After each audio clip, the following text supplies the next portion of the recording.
আমি সায়নী আবারও চলে এসেছি দৈনিক রিবেলের একটা নতুন পর্ব নিয়ে। আজকের পর্বে আপনাদেরকে স্বাগত জানাই। তাহলে চলুন শুরু করা যাক আজকের পর্ব। তার আগে দেখে নেব আজকের হেডলাইন্স ফুটবল এক নজরে।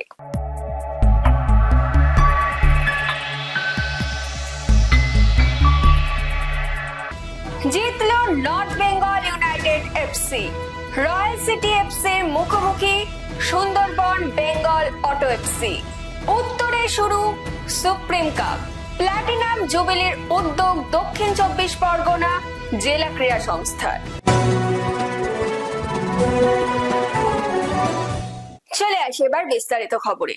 প্রথম ম্যাচে হেরেছিল দু দলই। বিএসএল এর নিজেদের দ্বিতীয় ম্যাচে আজ বোলপুর স্টেডিয়ামে নর্থ বেঙ্গল ইউনাইটেড এফসি 2-1 গোলে হারালো কোপা টাইগার্স বীরভূমকে। নর্থ বেঙ্গলের শ্লোক তিওয়ারি জোড়া গোল করেন, বীরভূমের গোলটি আকাশ মণ্ডলের। প্রথম ম্যাচে জিতেছিল দু দল। আজ মালদায় মুখোমুখি সুন্দরবন বেঙ্গল অটো এফসি ও রয়্যাল সিটি এফসি। একবার দেখে নিই কি হলো সেই ম্যাচের ফলাফল। টানা 2 ম্যাচে জয় Sundarban Bengal Auto FC. Bengal super লিগে নিজেদের প্রথম ম্যাচে জয়ের পর আজ দ্বিতীয় ম্যাচেও তারা জয় পেল। মালদা স্টেডিয়ামে তারা 1-0 গোলে হারালো জেএইচআর রয়্যাল সিটি এফসি কে। খেলার 79 মিনিটে পেনাল্টি থেকে গোল করেন রিচমন্ড। রাজ্য আন্তজেলা স্কুল ফুটবল সুপ্রিম কাপের নর্থ জোনের জোনাল লেভেল চ্যাম্পিয়নশিপ রাউন্ডের খেলা শুরু হলো।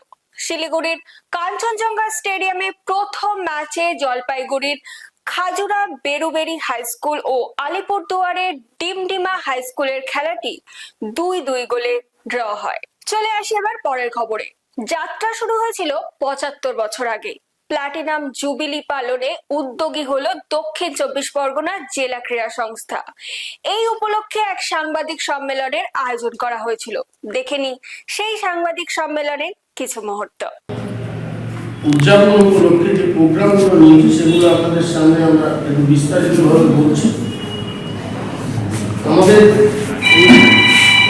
অনুষ্ঠানের সূচনা পদযাত্রার মধ্যে দিয়ে হবে, যেটা 21শে ডিসেম্বর 2025 আগামী রবিবার সকাল 9টায় সংঘভবনের সামনে থেকে শুরু হবে এবং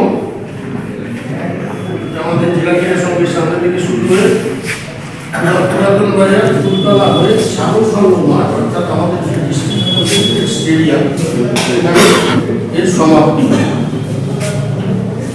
আমি অন্য প্রোগ্রামগুলো বলার আগে এই অনুষ্ঠানটা যেটা আগামী 21 তারিখ, সেখানেও আপনাদের সাংবাদিক বন্ধু ভাই আমার দাদা আমার তাদেরকে আহ্বান জানিয়ে রাখলাম আজকের এই সভার মাধ্যমে।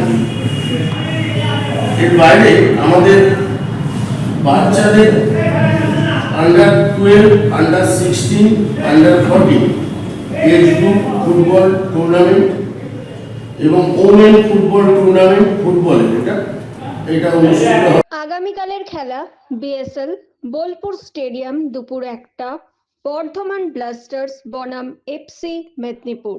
এখন সময় হয়ে গেছে প্রতিদিনের মতোই ফুটবল কুইজ মগজাস্ত্রে।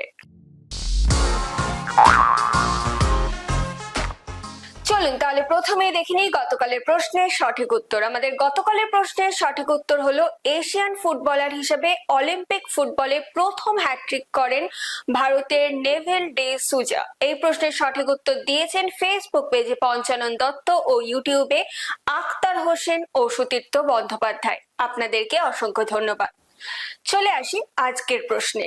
আগামী শনিবার থেকে বাংলায় শুরু হতে চলেছে IWL। আমাদের আজকের প্রশ্ন হচ্ছে IWL এ পর্যন্ত সর্বোচ্চ গোলদাতা কে? জানেন কি?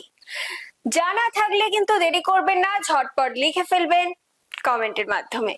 আজকের ভিডিওটি যদি আপনাদের ভালো লেগে থাকে তাহলে কিন্তু অনেক অনেক শেয়ার করে দিন এবং আমাদের ফেসবুক পেজটিকে অবশ্যই ফলো করে দিন। বাংলা ফুটবলের এরকম আরো খবর জানার জন্য আমাদের ইউটিউব চ্যানেলটিকে সাবস্ক্রাইব করে বেল আইকনটি প্রেস করে দিন। আজকের মতো আমি এখানেই বিদায় নিচ্ছি। আবার আপনাদের সঙ্গে দেখা হবে আগামীকাল একটা নতুন পর্ব নিয়ে।